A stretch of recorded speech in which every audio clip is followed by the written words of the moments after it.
B. Gates, what's up? Good morning. Aloha. It's the morning run. We got a stacked show for you today. The transfer portal is wide open like 7-Eleven. The NBA play-in games brought that fire. The WNBA draft unfolded last night, and the big question looms. Is the NIL keeping players in college over going pro? We'll talk about that and more on the morning run. Let's go.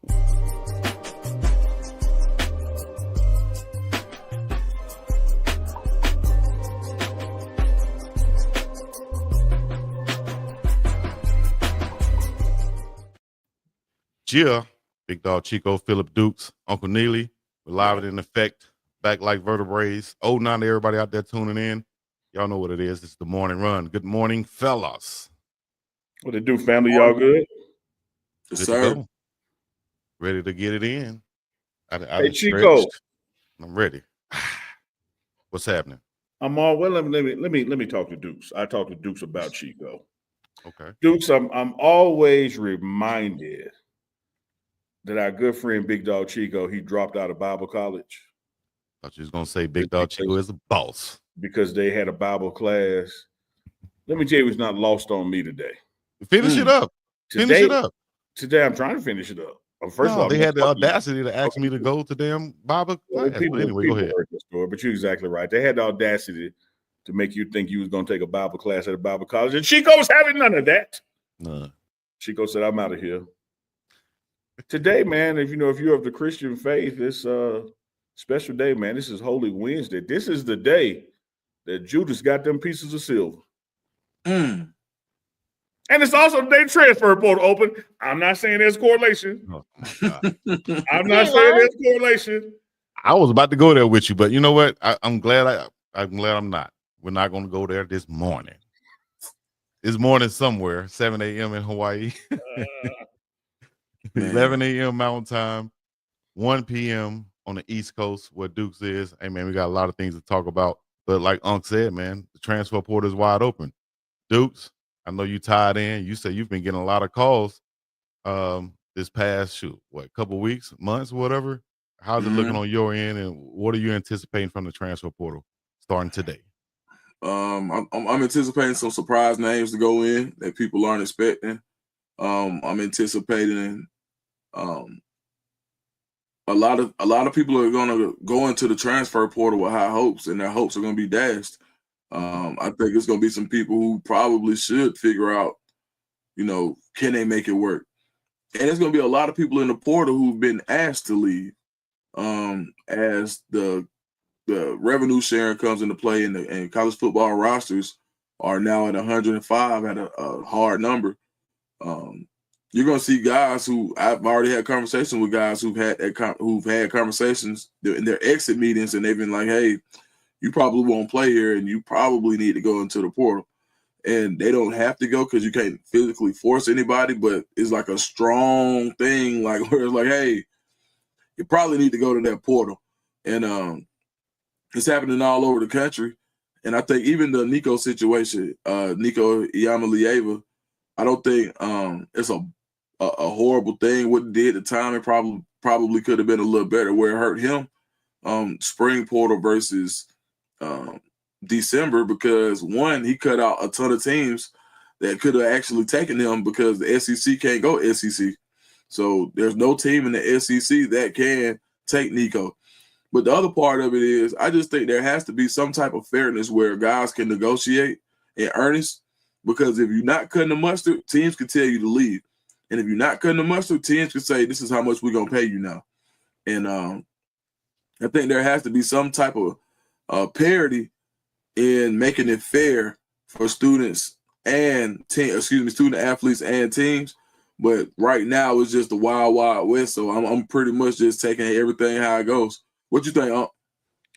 Yeah, I love everything you just said, man, because it's ACT word just popped in my head already. It's a cornucopia of issues. You know that thing that's on the table at Thanksgiving is just packed full of stuff and it's falling out of everywhere. Yes, it's a cornucopia of issues here. But I love one of the things you touched on, Dukes, which I think that we as fans don't actually appreciate or grasp, because everybody wants to hit the panic button when the transfer portal opens. And that's because in the first couple of days, 24, 72 hours of the portal, you see more people getting in it than you see it getting out of it. So your mind is triggered toward the loss side of things. Well, that's just the nature of the mechanics. You know, before someone can be picked up by a team, they have to leave a team. And so whether that's your own team that you're a fan of or a team that you don't wish well on, you're going to see the exodus before you start seeing the mass entry somewhere. That's just part of the equation in the calendar. But you touched on something, man, I think people don't really grasp enough of, and that is across the college space that head coaches, position coaches are sitting down with players and letting them know, you're right, I can't make you leave, but you don't have a playing future here. And so some of these people that you see getting in the portal are not getting in the portal because something is wrong with your favorite program or wrong with your favorite coach or wrong in the locker room. They've been just told, hey, man, it's in your best interest. If you want playing time in the play and more opportunity, you probably need to seek it somewhere else because it's not here. But as fans, what happens is when you see a guy leave your program, you just start thinking, oh, man, what the hell is wrong? We done lost 4. We done lost 5. We done lost 6. When what typically happens is those people are replaced by equal or greater talent that brings something else to the table. A lot of times also what's not talked about program wide Dukes is grades. A lot of folks you see getting in the portal, because they can't play no way. You know, so you want to go see them on the field anyway with 5 innings. And then the schools don't disclose that. Coaches don't disclose that, rightly so. You want to protect young people. But I will say this, by and large, as many people, you know, get in the portal, having not really thought it out, I'm going to always believe in that freedom of choice, and that includes making mistakes. But when Chico, when you framed the question, you said, what do I predict?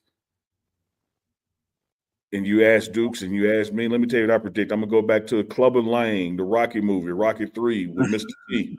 When they asked Mr. T, what is his prediction for the fight? Pain. The prediction for the portal is pain. There's going to be thousands of people in it, and then thousands will be left in it. Be careful what you ask for. Grass ain't always green. He ain't lying. He ain't lying. Grass is not always greener. As far as that goes, let's talk about some news. Shout out to Adam Mustard Tiger and all of the people covering Colorado Buffaloes. As you can follow on Twitter, they're keep everything in perspective right now. A couple of things that's online right now. 2025 4-star Colorado Buffaloes receiver signee Adrian Wilson has entered the transfer portal after less than a semester on campus. Also, safety Savion Riley, running back Isaiah Gustav, both have entered the transfer portal, along with walk-on D lineman Chijoki Nwankwo. That's Chidozi's little brother, who's entering the transfer portal, according to online reports. And you know, what else? Any other thoughts about the transfer portal? Because here's me asking the question, then answer. Let me give my answer first, then I'll ask you guys the same thing as far as any other thoughts. I'm thinking this, and you kind of hinting on it. I'm going to say this right here. I don't think they're leaving for playing time. I think it's NIL, get that bag time. That's what they're trying to leave for a lot of them. They see other players getting money, so they're thinking that they can get money, which is thinking that the grass is greener on the other side. Y'all let me know what y'all thinking. Yeah, one thing I want to separate the narrative, because you mentioned Colorado players and then kind of spoke globally about college football and the bag. I don't know, because I hadn't talked to them, so I don't want to make assumptions. I think that everybody leaves a program because they're seeking better opportunity. So whether better opportunity is playing time, whether better opportunity is a bag, no matter how you categorize it, it's going to fall under the I want, I need, I expect more opportunity, so I'm going to try this somewhere else. And there's no harm in that. When you look at specifically the players that so far have left Colorado and what you've seen this spring, you've seen very few of any of them actually playing this spring. And so you have to look at what is the net gain, what is the net loss there if somebody, has not been participating for whatever reason. It could be injury. It could be they knew they were getting in the portal. Could be any reason under the sun. And so, again, a lot of times our minds are framed toward let me go to the negative. Oh, woe is me. What are we losing? And we stop and don't pause and look at what are we gaining? You look at the receivers and the offensive linemen that have already announced they're coming. And juxtaposition that. Ooh, that was another big ACT word, juxtaposition. That against what's leaving, you see that is net growth. So I think you always have to take this with a grain of salt. But I will say this, Chico, in response to your bigger picture. We still live in a world where 98% of these college athletes, no matter where you are not going pro, which means this college opportunity under NIL, under collectives, under the shared revenue that's coming. This is your last opportunity to make money playing a sport. And if you got an opportunity to make more money going somewhere else than staying where you are, man, I would help you load your car. I think pretty much that's all I was saying right there. So I'm agreeing with that 100%. Dukes? Yeah, no, I agree. It's always going to be a backstory that nobody will really fully know why people go in the portal. Sometimes it could be money influence. Sometimes it could be playing time. Sometimes you can look at the depth chart and say, I don't see a path to me playing, and I want to play earlier than my development will allow. So maybe I can go somewhere else where their need is stronger than the need that's here, and I can get more reps here. Maybe you got a starter that doesn't want to split reps. There are myriad opportunities for guys to basically say, this is a reason for me to go to the portal. And sometimes they're valid and sometimes they aren't. You just hope that people make good decisions when they're not forced into the portal. It's a sad story I get like now. So for every kid that I work with that, lands on their feet and goes from power 4 to power 4, or goes from opportunity, or goes from group of 5 or D2 or FCS, it goes to a power 4 or group of 5. For every success story, there's a kid that may possibly be coming back to Atlanta with nowhere to go. And so I look at the, like you said, I look at the transfer portal as a door that opens equally, coming and leaving. And with any door that you don't know what's behind it, you always have to be pretty cautious about opening that door and not knowing. It's the classic case of bird in the hand versus two in the bushes. Now, even though it sounds like it's two birds in them bushes, it looks like it's two birds in them bushes from where you're standing, you know what you got in your hand. So at the end of the day, sometimes people can leave good situations chasing birds, those two birds in the bushes, and by the time you get over there, that bird you had in the hand is gone. And sometimes, and I think that's something that our young athletes have, whether it be basketball, whether it be women's basketball, whether it be baseball, whatever it is, you got to be very careful because these are life-altering decisions, especially at the level of Power 4. Unc hit us with a. Let me tell you if you don't mind. Go ahead.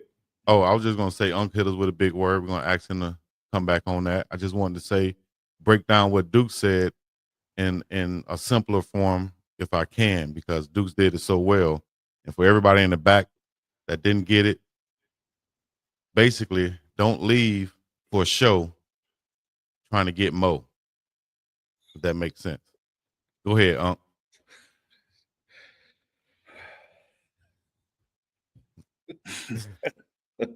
I bet my people in the back got that. No, Chico. I'm with you, dog. I ain't mad at you. I ain't mad at you. I was just gonna tell Deuce what my drunk uncle told me about them two birds in the bush. See, same thing. When you let that one go in your hand and try to grab them other two, boy, that bird done shit and gone. Out of there. He ain't just gone. He done shit and gone. And gone. Same thing. Yeah. Appreciate that, Deuce. And and I was gonna ask, give us that vocabulary word again if you can. What I hit y'all with? I hit you with cornucopia. I hit you with juxtaposition. That's two of them right there starting in the morning. No. I thought that was a MMA fighter. All right, let's go to. Just joking, man. Just have fun. I know. Hey, but Dukes, do you remember? Do you remember Braun at half court and doing this to J.R. Smith? Like what are you doing? That's how I be with Chico. I be like, JR, come on, man. JR like, man, I got the rebound. Y'all want me to make the decision too? I love you, Big Dog Chico. Hey, it's all love, fellas. So yeah, the transfer portal wide open, but I think the biggest fish right now so far is the player that we talked about a couple of weeks ago being the most impressive player of the spring. And that is Taj McCoy coming off the end, as Dukes called it, number 40. That's number 40. Oh, I saw him flashing on film. So how do you feel about him going into the portal? I feel the same way about him as I said about people I don't know. Best wishes. I hope it works out. You have the right to make decisions that you think are and feel are in your best interest. Great person, hell of a ball player. I told Tajay this a couple of weeks ago. I literally said to him, I said, man, come week 3 or week 4, you probably gonna have the highest selling jersey, for the season in Colorado. People gonna be wearing 40 in the stands. That's how much I thought about him and his playing style. Wish him the best wherever he lands. Who knows? Could end up back here. It's just so many waxes and wanes to this thing. But my position, whether I know the player, no matter how I feel about the player's the same. Man, bless you. Make the decisions that you think are right for you and your family, and I hope they work out for you. The only time you're gonna hear me clap back is when people leave here, and we've had this happen before, and then try to throw shade on the way out the door, particularly when they lying. But the thing is, hey man, come as you go. Come in peace, leave in peace. Yeah, I would have to agree. Tajay McCoy, I think he'll feel the loss, but as I said, I think the one room and I did a video piece the other day on Sincere Brown, and I was talking about top grade and upgrading. Once again, the one room that you don't worry about is the defensive line and the edge rushers at Colorado. Taj McCoy was part of that depth, but there's depth there. Mm-hmm. I think you could see somebody come in as a replacement for that role, or you could see somebody be elevated into that role because I ain't gonna lie to you. It was a lot of mouths to feed and not a whole lot of snaps. And the guys, what I did see in practice was you could go. It's 3 to 4 guys that you could stand to see on Saturdays in the fall. So so I'm like, one thing about it, I don't think Colorado lets a guy like that out the door. And not to say that you let people go, but because people do what they want to do. But I don't think that Tajay McCoy is able to leave Colorado without Colorado being as deep as they are at that position, if that makes sense. Man, totally agree. And I've seen a couple of questions go by, Chico, about the running backs room and the portal, et cetera, et cetera. And it just so happened one of our guests today is one of the running back coaches. So yes, indeed, we'll be able to dive into that. Well, hey, why not go ahead and get into it? You ready? Man, it's the return of the Mac. We're going to welcome in Coach Mack to the morning run. Assistant running back coach working with Marshall Falk and also Coach Pollock in the running back room. Johnny Mack is joining us on the morning run with Big Dog Chico, Uncle Neely, do Scoop. Come on in here. Return of the Mac. Well, I got to tell you so. And I guess you didn't know. What's up, Coach? What's going on, fellas? How you guys doing? Doing good, my brother. How you making it this morning? Man, I'm blessed, man. I'm blessed, man. We're just in here working hard, man. And, of course, recruiting and really picked up. So, just doing a little bit of recruiting and everything. Getting prepared for practice tomorrow. Yes, sir. Let me tell my co-host, Big Dog Chico, do to Scoop something, and the hundreds watching live around the world. When you talk about energy, infectious attitude, go-getting, teaching, and instruction, man, what Coach Mack has brought to this offensive side of the ball, particularly this running back room in this short amount of time, you can't stay around Johnny Mack and stay in no bad mood. He gonna get you about that mood. Yes, sir. Yes, sir. Like man, I'm humble, man. I appreciate that, and that's just one of the things that as a player, that's kind of what I look for in coaches as well, and this new generation now, man, they need music and they need all this stuff to get them going. When we played, man, hey, we were just happy to play the game. We're blessed to be able to play the game of football. So, I just try to bring the energy every day, man, and bring the juice is kind of the thing I like to say, and get these guys going, man, because we're blessed to be out there every day. Coach, let me hit you with this, and then we're gonna rotate it around. You've been here this spring, so I got one question, two parts for you. What has it been like for you to be here, Colorado, thus far? And talk to us about also working with Coach Prime, the head coach, and Marshall Faulk, your running back coach, two Hall of Famers. Oh man, first off, I'm extremely blessed for the opportunity because to be here in Boulder, man, at the University of Colorado.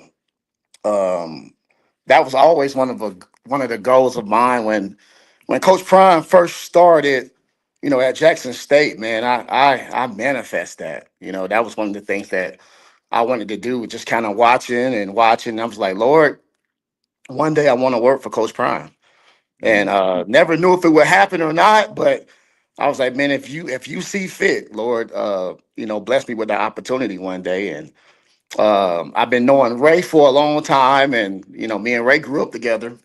Pretty We from Tony is what they call him. we from. I ain't gonna put him out there, but it's a full circle.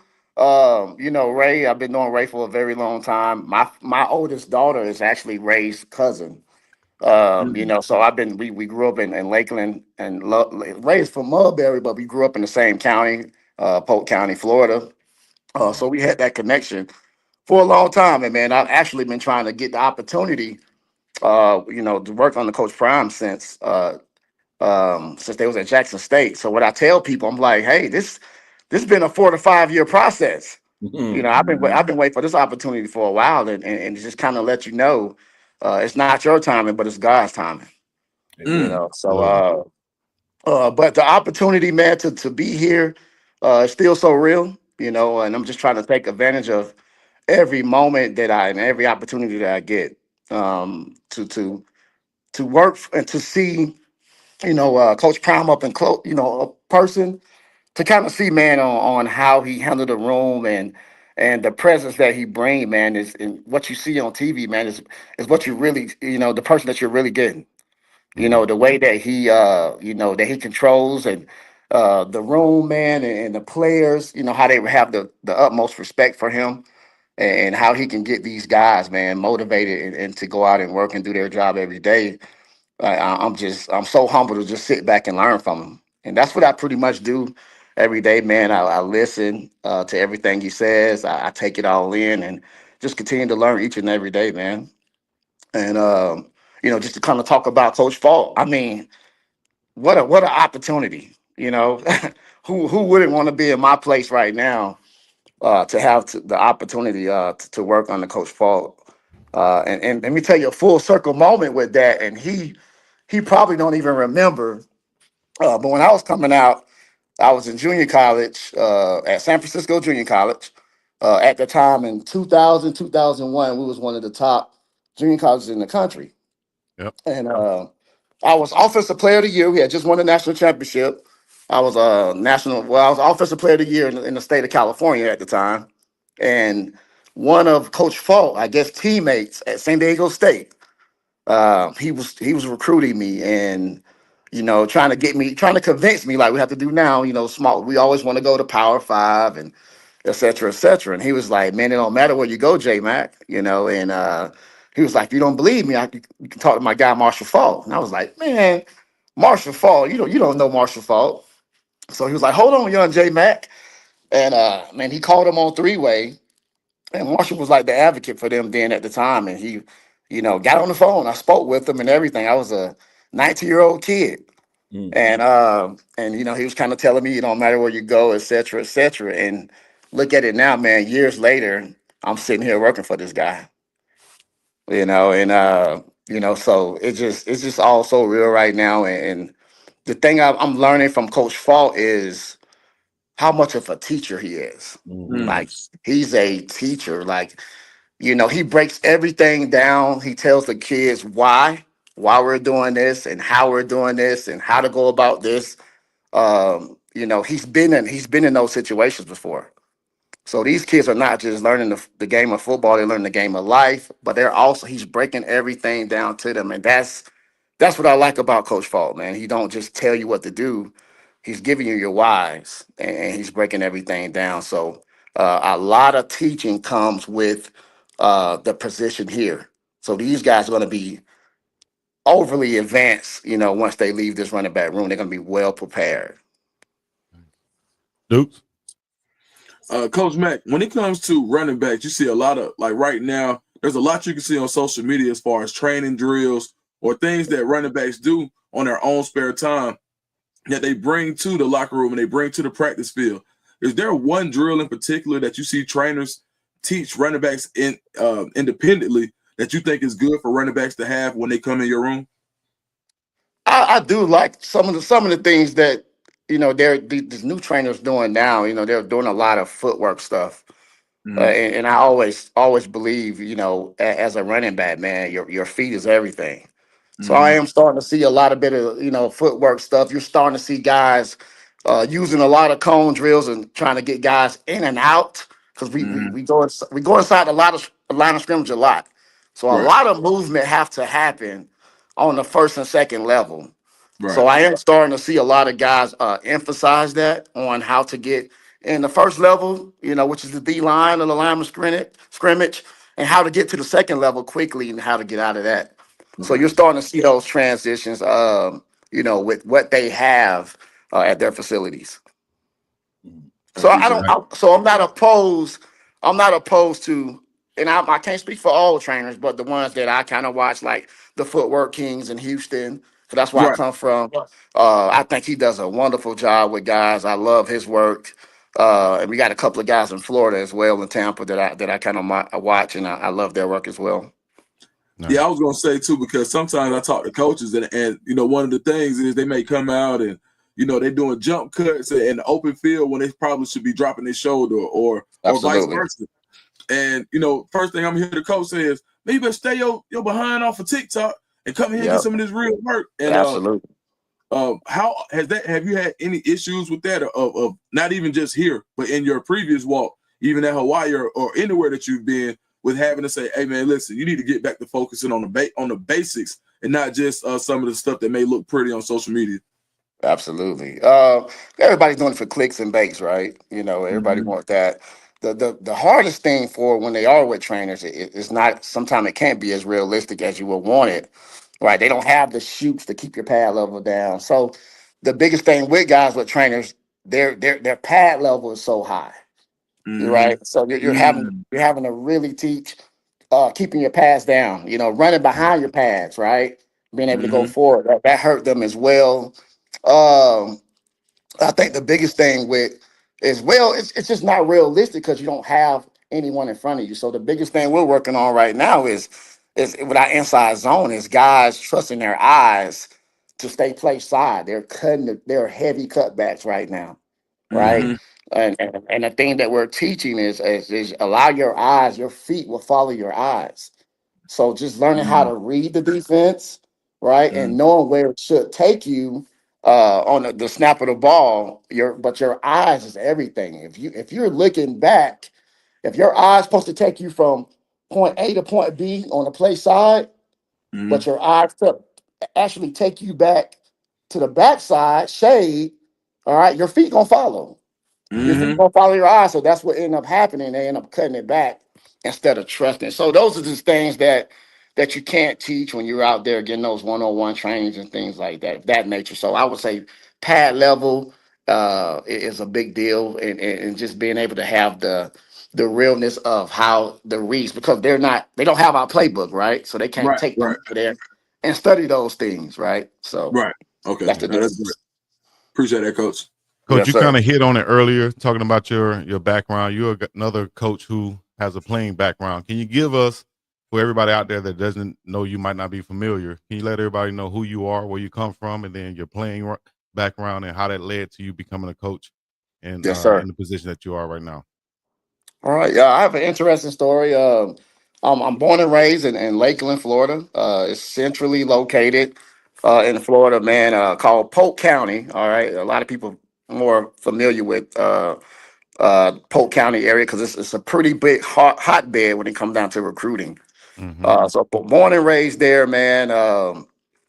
Played at Lakeland High School, powerhouse down there, probably one of the most winningest teams outside of probably St. Thomas Aquinas, on the Bill Castle. Played there, won the state championship, the 1999 state championship team. Left there, didn't take care of my grades. I was one of the top backs coming out, but I had to go the junior college route. So I went to San Francisco Junior College out of San Francisco, California. Ended up winning the national championship back to back there. Was offensive player of the year. And then ended up transferring to mid-year to Texas Tech University, playing under the great Mike Leach.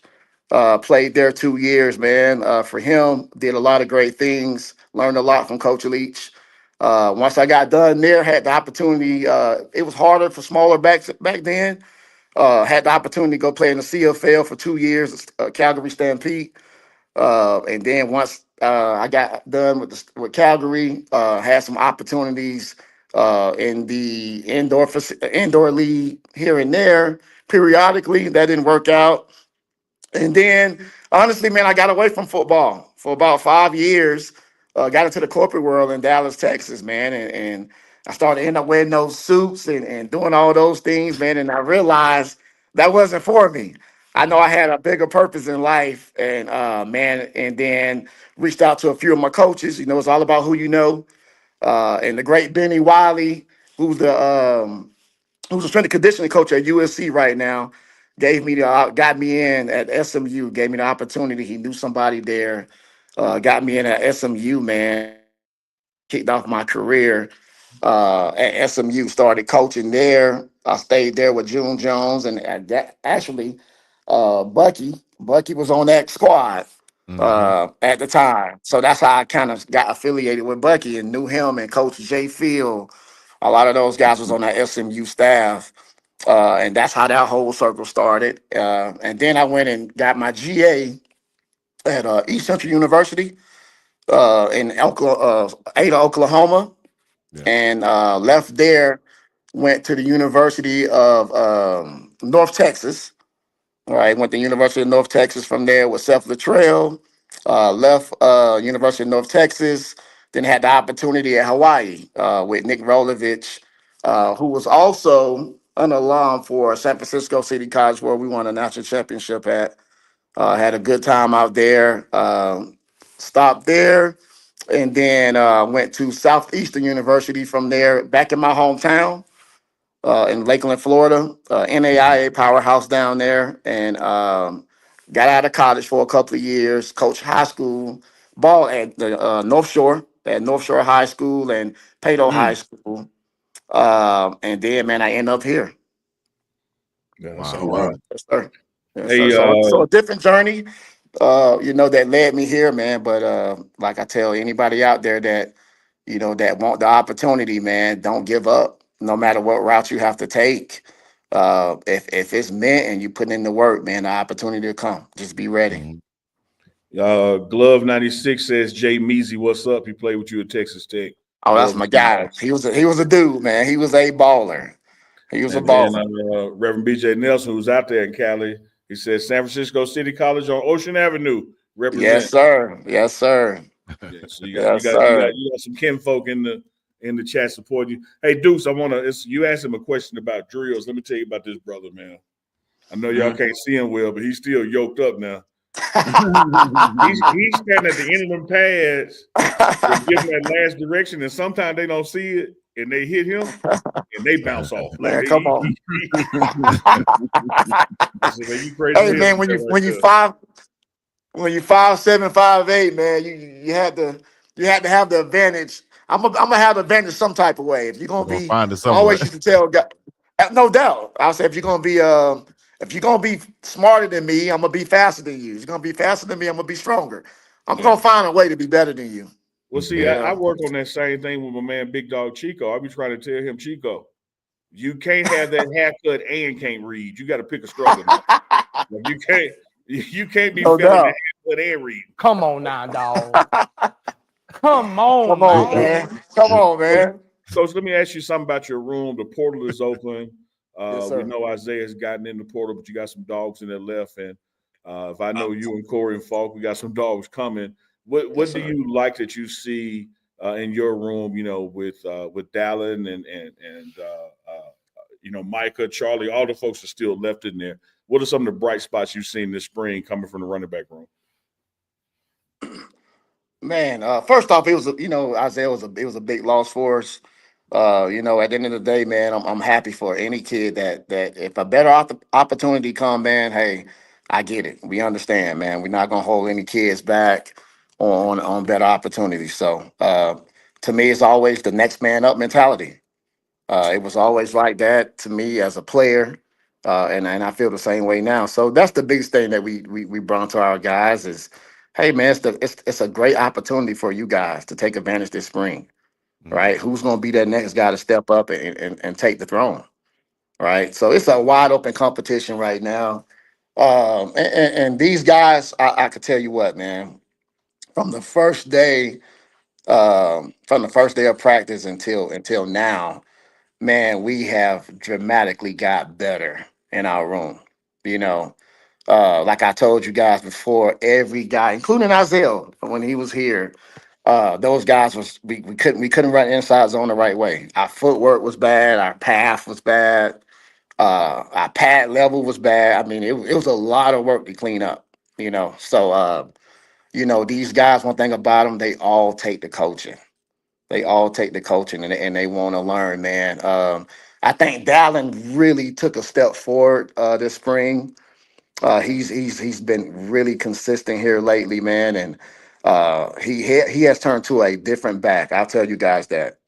I don't know if people watched him last year, and I don't know if they're higher on him or not, but man, this kid definitely has some skills to get the job done, man, and I'm proud of him because he want the extra work. He texts me all the time, and he always have questions. And those guys, when guys want to learn, and they're willing to learn and doing whatever it takes, and you see in the coaching transition to the field, you got a chance, right? And so all of our guys are good. Micah bring a physicality to us. He's still pretty young, but he brings some physicality to this room. He's kind of like me, but he's way more yoked up, and he got some power to him.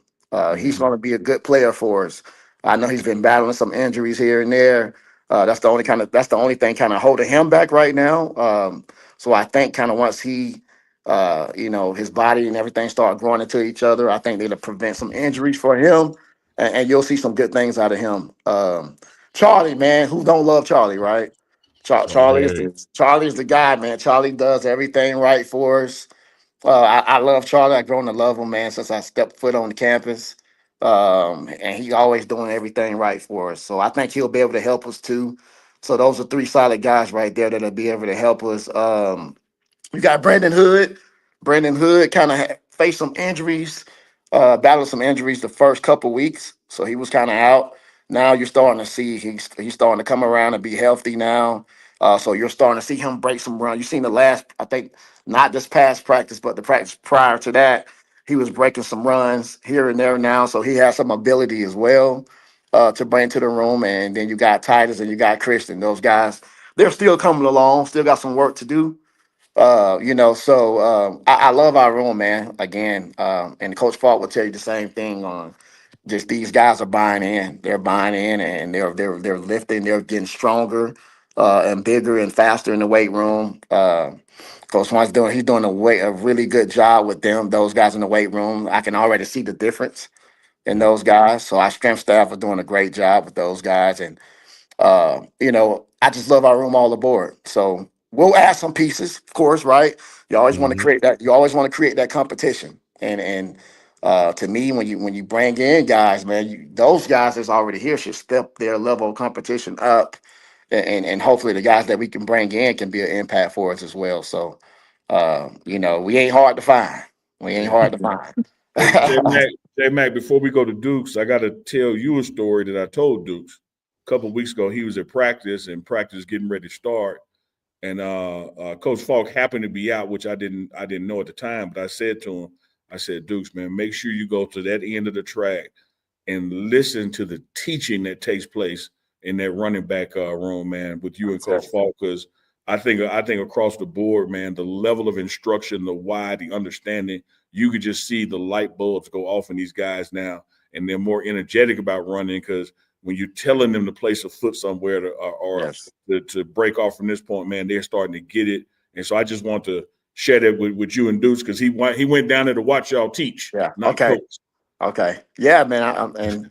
Like I told you, man, those guys, they understand it now because any backs that, that's one thing I would say in the recruiting world, you want to go somewhere, man, where you're going to, not where a coach is telling you where to go and what to do, man. You want to actually know your why behind it. You know what I mean? You want to know your why behind it, and we can give you that why. We can give you all the answers and playing for a guy like Coach Falk, who wouldn't want to learn from, if not the greatest running back to ever play in the NFL, and that's going to help you and prepare you to get to the next level. Because I would hope any running back in our room and their goals is to play in the NFL. All right, we got the head coach, right, who was probably is the best to ever play the position, and you got the running backs coach in here that is the best to ever play the position. So think about the connections there of getting these guys opportunities to the NFL. So why wouldn't you want to come here? Yeah. Why wouldn't you? Yeah, Coach. I was going to ask you, when grading out running backs, how important is pass blocking and pass catching, the secondary function of a running back? I talk to guys all the time, and when they send me their highlight tapes, they breaking out these 80-yard runs, and then they go to these college coaches, and they like, bro, that's cool. Can you block somebody? Can you catch the ball? How important is pass catching and pass blocking when it comes to you evaluating a running back? Man, pass pro is bigger than running the ball. I'm gonna say that one more time for the kids that's probably listening. Pass pro on any level, right, is bigger than running the ball. If you cannot pass pro, you cannot play for us. That's the most biggest thing. That's the biggest, most important thing that as a running back, man, you have to be able to protect. Right? If we can't protect our guys, our quarterback, right? If we can't do those little things, running the ball don't matter. So that's the first thing we look at. Okay, yes, we want to see your ability. We understand that. We love that. But the second thing we're going to, let's see how he protect. Like we know he can run. If I see a guy and I already know he can run the ball and possibly catch the ball as well, if he can't, I got it's a kid I'm looking at right now that I liked a lot, but when I went to go look at his pass protection, it hurt him. So now he's not on my board because he can't protect. Wow. Yep, and he's a great runner. That was the crazy thing. He's a great runner. Your man Glove 96 says you couldn't play for Mike Leach if you couldn't catch a block as a back. I'm trying to tell you. I got a video clip right now of Mike Leach. One thing he would say about me is that I was one of the best blockers to ever come through, and I was only 5. That's why I tell guys I'm 5'7". I was probably 175 soaking wet in the Big 12. Right? Pass protections is all about effort. It's all about effort. It's all about want to. You got to want to do it, and that's why I was able to be good at it. So I'm like, if I can do it at my size, I give nobody else an excuse for it. Well, if you ever go out on a 2-man with Chico, you're gonna find he one of the best blockers too. But I ain't talking about pass protection. He got you. That was kind of funny right there. I give you that one.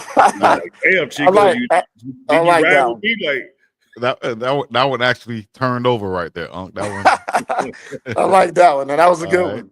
That was a good one. Coach, can you talk about different styles of running back? And as far as like running out of like I formation or a single back or whatever. I remember I was overseas in Europe, and you and I have kind of like similar paths as far as you being in Europe, playing arena ball, and living in Hawaii. But I got in the backfield one time. I'm a tight end, and I also played linebacker. But I got in the backfield one time overseas, and took a snap.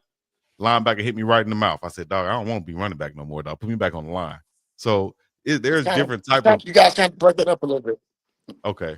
Sorry about that. I was gonna say, just explain to us the different type of and styles of running backs out there and the ones that you look for when recruiting. All right. Can you guys hear me? Because you're breaking out. I'm breaking. I mean, you guys are breaking out at my end. Can y'all hear me? Testing We can one, hear you two. fine, Coach. We can hear you. Can you Guys, hear if us? you guys are listening out there, y'all put it in the chat. Let us know. It's kind Right now, of y'all breaking out a share, little like, bit. I'm and gonna text Coach, subscribe. tell him come in where I'm at. Okay. All right, I can hear you guys now.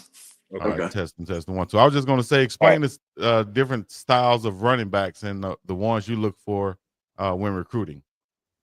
Well, a lot of things change now. It depends on what offense that you're running. To me, I think right now, we do need some form of power back, right? I like two different styles of backs. Give us a guy that can get the hard, tough yards, right? Who can get that 3rd and 2, 3rd and 3? Because to me, when this 3rd down is short, we need to be running the ball, right? We need to be running the ball. We need to believe that we can get that 1st down. So who's going to be that guy that can get those tough yards? And you would probably hope it's a little bigger back. I won't say a smaller back can get you that, but who's going to be that guy to have that mentality who can get you those tough earned yards? I always look at yards after the yak. Kind of like the tough yards, man. Who can get it after? Who can get those yards after contact? Right. So you want those type of backs as well, but you also would love to have a change of pace back that can be elusive, right? Who can make a guy miss when they get to that 3rd level? Who has the speed, or any given point on the field, he can take it to the house. Who can separate? So that's kind of what I look at it. Especially if we want to get two backs, I already kind of see, okay, what do we have in our room currently? So we'll look at those guys. What style of runs, and can they catch the ball? Are they good blockers? Because everybody have a place, right? Everybody have their place. It's like for any team you play, everybody have a role. So what is your role? What are you going to be good at in your role? So right now I think we're missing, to me right now, that elusive home run hitter right now. Mm. I think we're missing that guy that can really just take it the distance at any given time. You know, Yeah. So that we're definitely looking at that area, and I wouldn't mind getting a big. We're not as big in our room right now. Yeah. So I wouldn't mind getting a guy with some size as well that can get us those tough yards. Not taking away from anybody in our room, because those guys can. We do have some guys that can get it done too. Yeah. Yeah, absolutely. One of the things I love the other morning, Coach Falk challenged the running back room during this presentation in front of the team. Like, hey, look, starting now, no one person is going to tackle us, and they're certainly not going to arm tackle us. Like, Oh, so you talk about that, the yards after contact. When you see a Hall of Famer standing in front of you, challenge you to that, and I'm looking at the backs, and they all chomping on the bit, ready to prove him right. Yep. That was the biggest thing to me with Dallin, right? And you'll see it from most of our guys, man. If you go back and watch our first maybe week or two of practice, man, these guys were stopping their feet on contact. That was the biggest thing. It was like, hey, man, you stopping your feet on contact. Mm. We got to deliver the blow. We don't take the blow. We Right. deliver it. So then you Right. start looking at Dallin and these guys over the last 2 weeks of practice, man. These guys are breaking tackles. On the first contact, their feet is moving. So they started realizing, oh, shoot, this guy had me in the backfield. But because I kept my feet moving, I was able to drag this guy for another 5 yards. Mm-hmm. So they started it. So you talk about it, but now they start to see it. So everybody know, right? When you start to, people can do a lot of talking until they see it, though, right? So once they started seeing it, it was like, oh, it makes sense now. It makes sense. I got to keep my feet moving. I got to deliver the blow. So Coach Ford is big on not taking the blow, man. He want to give it. He want to punish the guys when we get opportunities to punish those guys, because he know they're going to punish us any opportunity they get. So it's a mindset that you got to have as a running back. It's a mentality that you got to have as a running back. We're also trying to teach these guys as well, man. Sometimes as a running back, you're gonna play through injuries. You ain't gonna never be fully healthy as a running back. Yeah. So if any running back think that they're gonna just stay healthy and be 100% every game, I don't know what world you're living in, Mm-hmm. right? So if you ever played that position, you're going to play banged up. So you got to have a mentality. All right. You got to take care of your body. You know, like I try to tell these guys, hey, man, the training room need to be your best friend. Yes, Need to be indeed. your best friend. So you can be prepared to have another tough day of practice the next practice. Because it's coming. Because it's coming. It ain't going to, it's coming. Yeah. Absolutely. All And we right. got to better perform at a high level, each one. Exactly. Yep. Every day is an audition. It's an interview. Absolutely. Yeah. Absolutely. All right. Absolutely. Take us So out. who's going to separate? Oh man, you look, this, you know what it is. This is the morning run. We had a phenomenal guest with us this morning, and Coach Johnny Mack, Jay Measy is in the building. Yes, You know, you're sir. welcome Yes, back sir. anytime. You know, I let you slide. I was gonna throw a pause in there, but it's your first time on the morning run. So when I you know I talked had a about, couple of them in there. yeah, when you talked about Falk wanting to give the blow instead of take the blow, I was gonna pause you. So I said, no, Come on now, this J dog. Mac first time. So chat, y'all let him make it. We're gonna let him make it. And next time, Man. you're gonna get a pause if you do Man. that again. Hey, So that we're gonna keep coming. Like, oh. We are not my responsible. bad, folks. Hey, look, I forgot, man. When you talking in today's day, you got to really think about what you're saying. like Coach Prime said, man, I gotta watch out. Y'all infinite minds, dog. Y'all go No, anywhere with anything. no doubt. And these kids gonna stay on your head too, Oh, they man. do Yes, all day indeed. long, man. You can't say nothing in this building. They Can't gonna do Every stay on time your you nothing. say head. something, like, whoa, hold on now. Wait. No doubt. Come on, Coach. Pause, Coach. Like I said, we Coach, we coming, dog. appreciate your time this morning, man. I know you got Appreciate you guys. some portal business to take care of and some Yes, coaching. sir. We got 2 more practices left, so I will hit you in this one as you exit out. We got practice Thursday, and the spring game is a practice. It's practice 15. What Yes, are you sir. looking for out of these final 2 practices out of your room?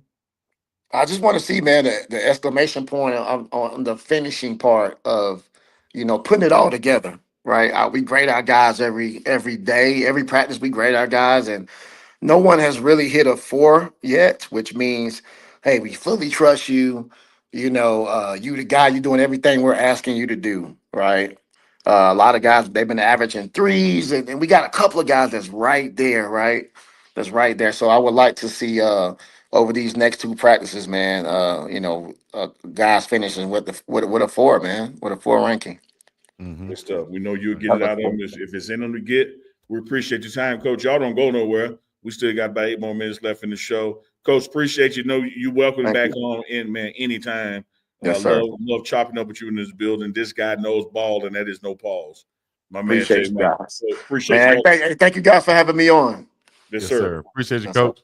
Yes, sir. The one and only Uncle Big one and Neely. only. Uncle Neely. Hey, appreciate the chat, man. John Gray, everybody else so engaging with that interview. You know, we're going to be between now and the start of fall camp. We will have had every coach on so y'all can get to know them as well as players once this team, post portal is truly the team that's going into the fall. Big Dog, Dukes, what y'all think about our running back room after that conversation? Yeah. They're ready to go. Dukes, I you're on think pause, muted, you're on Dukes. mute right now, but I'll say they're ready to go, man. He broke down what they have in the room right now, from Charlie to B Hood to D Hayden, even with Michael Welch and how he sees them and fitting into this running game. Said they're open to bringing in another running back. So, I think it all starts though on the offensive line, and then being in coach, both of them being on the same page, the offensive line and the running backs. And I think Marshall Faulk and Coach Mack is going to bring that. I'm glad to see coaches. This is not a shot at any coaches who haven't played, but I'm glad to see coaches who have played in the past, former college football players, former pro players, getting opportunities to actually coach also, because a lot of times those opportunities aren't there, especially to move up how he has. And he did a great job out here in Hawaii. He was with Coach Nick Rolovich, as he said. They had, I think, 3 wide receivers over 1,000 yards as he was working with the receivers then. So he knows how to find that production. And he knows what he's looking for. And as he said, he's a smaller back. So if he had to pass protect, he expecting the guys who are his size or even bigger to pass protect also, because it's an effort. It's a want to. It's a mindset to pass protect. It doesn't take supreme talent or something like that. So I like the mindset he's bringing and his philosophy of coaching to that running back room for the Colorado Buffaloes. Big Dukes? Yeah, I agree. I just think he's a breath of fresh air, a lot of energy. And to what he said about the running backs that you have currently in the room, he highlighted what they did well. And he left some room for improvement, which I like a lot. He kept it a buck. Like, to be honest, it's like, look, we're not where we need to be. And there's some things that we need to work on, some fundamentals that we still need to work on. But he feels that they have the people to get there, and they may add some more competition. So I think, especially being live, like when you talk to coaches, you have to be so measured in what you say. And I think he basically said what he needed to say in a real succinct and eloquent manner, and gave us insight into the room without saying too much or saying too little. So, man, shout out to Coach. He did a great job. Yeah, I concur with that, Chico and Dukes. I think that when you look at the talent in this room, you saw some flashes of it last year. And when I say flashes, I mean, clearly we were going to be a pass-oriented team last year. The receiving court you had, the quarterback that you have. But here's the thing going into this year. We're not going to be successful if we can't run the ball. And just like we discussed last night, Dukes, on You Tell Me, how do we define success? Colorado football 2025? It's simple. Success is going to the Big 12 championship and winning it. And we can't go to the Big 12 championship and win it without a significant contribution from the run game, whether that's pass protection, whether that's reception, or whether that is actually running the ball. One thing I love about what Coach Falk brings to the table is he will tell guys, like, look, hey, my backs, this is not about your number of carries. This is about your number of touches. And that's one of the things I had to learn, whether I was with the coach of the Rams, is that there's so many other ways I can be involved in the offense other than just getting a handoff, from the quarterback. So chipping a guy on the way out, catching the pass over in the flats, running it out the backfield to a gap, it doesn't matter. We're going to make sure that the touches of this offense have a significant contribution from the running back room, because that's going to determine our success. And that's directly attached to the O-line as well. And, we had Coach Gunnar White on Monday discussing that. Absolutely. Agreed. Well, ladies and gentlemen, listening in all over the world, we had a WNBA draft. Dukes, I'm sure, was all over that. Any thoughts on that, Dukes? The NBA draft, the WNBA draft. I just wanted to get Dukes' thoughts on the draft, man. That's all. Yeah, we talked about it a little bit last night, but I think the biggest question is at one. And I asked this question yesterday: is who brings the ball down the court in Dallas? You got Enrique already there, and then you draft Paige, who did a great job controlling the pace at Connecticut, but also being able to play the two. So you got two guards that can either play the one or the two. I just wonder how, when you got somebody who's so good scoring a basketball with Enrique, how does that work out in Dallas with the number one overall pick coming in to somewhere to a place where you've got an established point guard who's a hell of a scorer. So I think that you leave the ball with Paige and move Enrique to the two. But I think it could go either way. So I thought that was probably the most interesting thing that happened last night as far as the draft went. Monday. What's today? Wednesday? Monday night. Mm-hmm. And for me, Big Dog Chico, I'm sitting there looking at that second pick in Dominique. My oldest daughter, Alexis, was almost named Dominique. Fun fact. So looking at number 2, Dominique. Almost. Yeah. I remember when it came down to Dominique and Alexis. Her mama picked Alexis, so it was almost Dominique. Nevertheless, Dominique gonna dunk on somebody. and I'm not only interested to see, when this dunk happens, I want to see who it happens on. So that's my excitement to take away from the draft is that young sister right there, somebody getting yoked on. Yeah. What was that? Lisa Leslie dunked in the game, but that was a while ago. Yeah, but nobody's like under the basket. She might have been the only person that side of half court when she dunked. Yeah. But Dominique gonna dunk on somebody. Yeah, no, she's a dunker. Like, it's different. Like, you see some people who can dunk. It's just like, yeah, you're right. You're right. Trying to get the ball over the rim, Yeah. Oh, that's technically a dunk. Then you got people who are dunkers. Like Brittany Griner is pretty solid when she, when she's been able to get up. But I think now that's that new energy that you'll see in the league. And I think the Chicago Sky did some good things too, man, with adding a couple of pieces to go with the nucleus that they already had. So you see including a former teammate. Yeah. You know, because we talk about the nuance of that, you know, with Shador and where he goes, will that same team pick up somebody, you know, that he's played with, and Chicago picked up, you know, somebody that Reese has been with. Yeah, for sure. So I think, and at that, I think she go with what's called it too. She go with an NBA player. I think. What's dude's name? Just now, man. I think he used to play Jalen Suggs. I think. Okay. If I'm mistaken. Okay. Yeah, with the Magic. Yeah. Oh, he with Toronto still. No, he with the Magic. I think.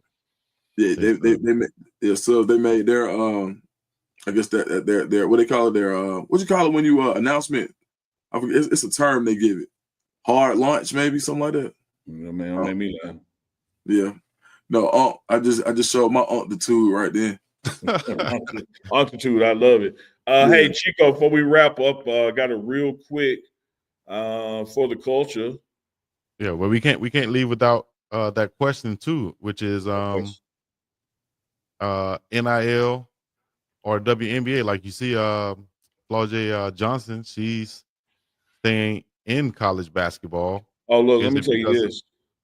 As it relates to the WNBA, if you want them people NIL-ing it, you damn right you need to stay in college, because you're making more through NIL than you will with your WNBA money.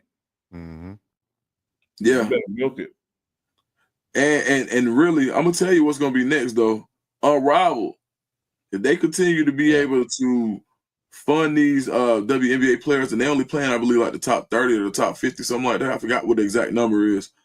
But like Paige came out with a deal. She got a 3-year deal with Unrivaled that's gonna pay her more. I think there was a stat that came out, and I don't want to misspeak on it, so maybe I'll bring this stat when we talk again on Friday. But there's a clear disparity in how much she'll be making at Unrivaled versus her rookie scale salary with the WNBA. So Unrivaled is something that to continue to monitor as far as possibly one day taking over as the Premier League in America. Quick little fun facts. Reported compensation average salary for Unrivaled, $100,000. WNBA, let's see, $76,000 to $100,000 as far as the veteran minimum. Top player max, $242,000. So it's damn. I thought it would be way more than that. Man, that money comes from TV revenue and advertising. And if you don't put a product on the floor that can match eyeballs, the advertisers are not going to pay for it, and you're not going to have a revenue stream. I know a lot of people out there, want to get on this kick about that they need to be paid like the men are paid, and I get that sentiment. I understand it. Got $2 myself, but that's not how the leagues are financed. The leagues are financed, through TV revenue. And you have to be able to get this product on TV. That way you can charge advertising and split that bankroll. That's what's holding the WNBA back, is people actually watching it. Which brings us to, if you have eyeballs, then you should be able to get advertisers. And that'll be a smart move for businesses to advertise with companies, shows, leagues that have eyeballs. And that's exactly what we have right here. So we would like for you guys to partner with us on the Morning Run on the Pregame Network. Holler at us, inbox us, so we can partner with you guys and put your brand out there amongst the eyeballs all over the globe that's watching us right now. As a matter of fact, if you're in the chat, put your city, state, or country in the chat right now to let the advertisers know that we're representing all over the globe. Chico, that might be one of the best segues you've ever done. I really enjoyed that. I got one for you, brothers, as we get on up out of here, though. Former Heisman Trophy winner and first-round NBA draft pick Charlie Ward is set to become the men's basketball coach at FAMU. Yes, sir. Ward is finalizing a deal to become the Rattlers coach, sources said. The school's board has a meeting scheduled for 3 p.m. Eastern on Wednesday, that's today, where there's an agenda item to approve the contract of the new men's basketball coach. Ward, age 54, was the 1993 Heisman Trophy winner at Florida State, right across the street from FAMU, and played in the NBA from 94 to 2005. He played primarily for the New York Knicks, finished his career with San Antonio and Houston Rockets. Shout out to Charlie Ward, the next head men's basketball coach, going back to Tallahassee, where he wanted at Florida State.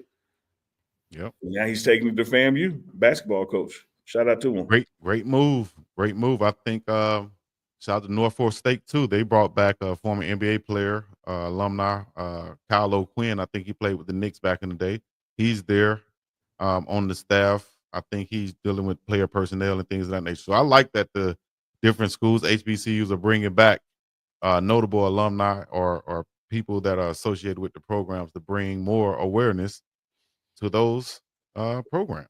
And I got to mention this last paragraph because it mentions my alma mater. He becomes the highest profile coach at the HBCU men's program in the country as he joined Mo Williams, who is the coach at Jackson State, as a former NBA player coaching the Division I at a HBCU. We're talking about basketball Division I at a HBCU. So that's Mo Williams, who won a championship in the NBA, and also Charlie Ward, both now at FAMU and at Jackson State. Shout out to them guys. Prime effect. You ain't lying. Charlie Ward. Hey man, is it overdue for Charlie Ward? Should he have been, had a position like this? Hold on, Chico. God, you got to send me that one, Goonsville. You hold up now. Woo-hoo-hoo. That thing clean right there. I got to have that one. I got to have that thing clean right there. You ain't a goons from Goonsville unless you got the real deal.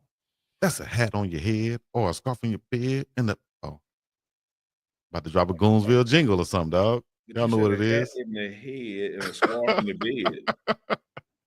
Y'all know what it is, man. It's the morning run. You going to bed with a Goonsville scarf on and nothing else? It's like this, Duke. You gotta do like this, Duke. How you do it, Duke?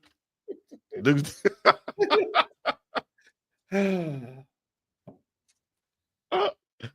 Duke's our resident rapper up in here, man. So you got some bars for us, Duke, before we get him out of here. That's what I saw. I saw a Kappa Goonsville hat, man. That's what I'm saying. Like, come on, Goonsville. I saw a San Francisco 49ers Goonsville. Ha, ha, ha, ha. It's like a jungle's on 9, man. Made me wonder how I keep from going under. Shout out to that Georgetown Hoyas hat you got on too, though, Duke. Everybody wanted He been getting a lot of shout outs about that hat in the chat. Everybody wanted a Georgetown starter jacket or apparel back in the day. But say Brittany Grinder don't count. Hey man, that's what's wrong with y'all. Hey, did you see Brittany at the club in Atlanta yet? You seen the Blue Flame yet? I ain't been. But she been. You better believe she been. She gonna fish with a fish at, man. You ain't seen no man in no desert with no cane pole. You ain't no fish in the desert. She gonna fish with a fish there, baby. Y'all know, hey, at some point we're gonna get off the rockers, off the rails, but we're gonna bring it back in. Y'all know what it is. It's the morning run. Uncle Neely, Phillip Dukes, and Big Dog Chico Cleasy. Connecting all over the globe, man, from Atlanta. Cleasy, not no glizzy, dog. Come on now. I ain't know jazz. Come on now, dog. I ain't know if you meant like Shaq Glizzy. I was just asking. Take us out, please. You know they got Glizzy gang? I ain't know if you was turn around, ladies, for me, please. Take us out, please. Take us out. For me? Anybody. Yeah, dude, take us out. Chico, do it, Chico. Do it.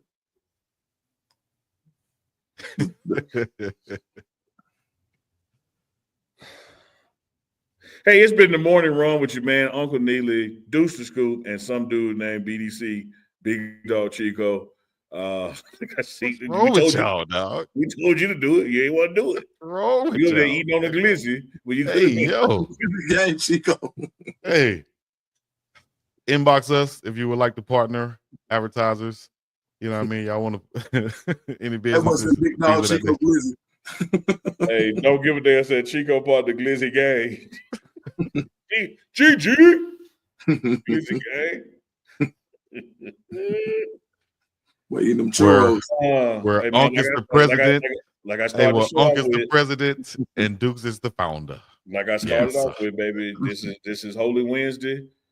This is the Wednesday before Easter where Judas took that silver and turned in Jesus. So y'all watch your backs out there today. Something like that. Something like that. Man, before we get out of here, can you imagine how dumb this man felt after he took that? Man, just can you imagine how dumb Judas had to feel for 30 pieces of silver? And this man, the whole God of the whole world, bro. Like, bro, if we ain't learned nothing from Judas, man, keep it real with your folks.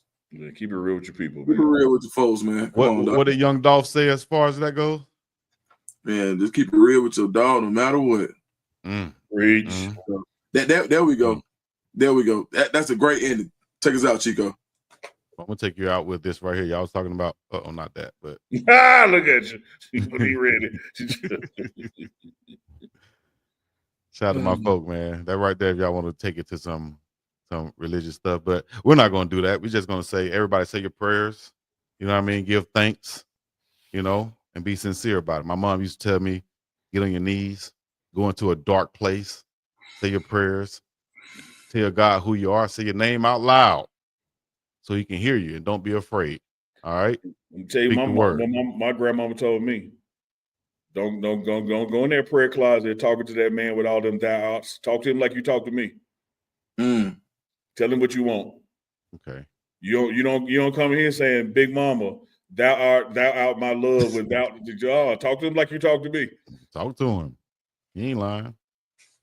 So y'all know what to do, man. Look at Chico. Something like that, said Chico, the Bible College Show.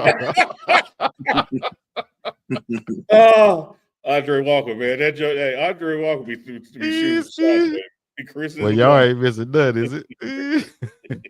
Something like that. He talked out, so he don't know the rest. No, it was something like that. It was something like that. I ain't gonna lie to you, a little bit. I know where he was going. You said my mom used to come in there and tell me, Chico. Come on now. See, that's what y'all mind. I was like, that's what y'all mind go, man. He gonna go back and look at my face. I was like, y'all terrible, man. And he said, what the prince supposed to? Come in this dark room. Mommy, I'm sorry. If you're watching, I'm sorry. I'm sorry for these two guys. I can't. Man, we've been trying to close the show for 9 minutes. It was 1 hour, 2 minutes. It's now 1:11. Well, I can say this. Thank y'all for coming out. God bless you. Go have a great day. Aloha Wednesday. Y'all know what to do. Like, subscribe, comment, all the other good stuff. Hey, we got a great show for you guys Friday. Hold up. We got a great show Friday. Let them know we got a great show Friday. Yeah, put the tease up. Put the tease up. I can't put the tease up because we have to modify it because of the logo and stuff, right? So, man, I was going to cheat it, but you're right. Yeah, see there. I'm looking out. Y'all know what to do. Hit the like, subscribe, comment, all the other good stuff, man. We're going to be up and about this thing. Peace in the Middle East. Man, from the Pineapples to the Big Guy, Big Dog Chico. Can't read. Bye.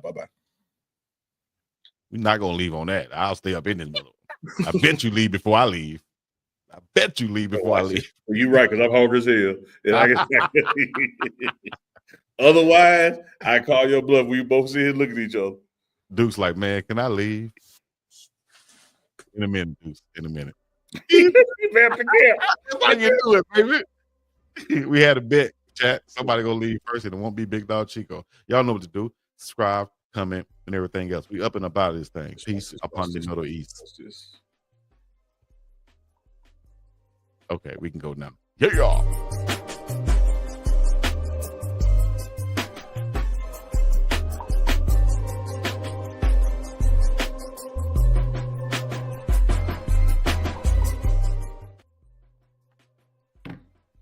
So what we doing? Oh, no.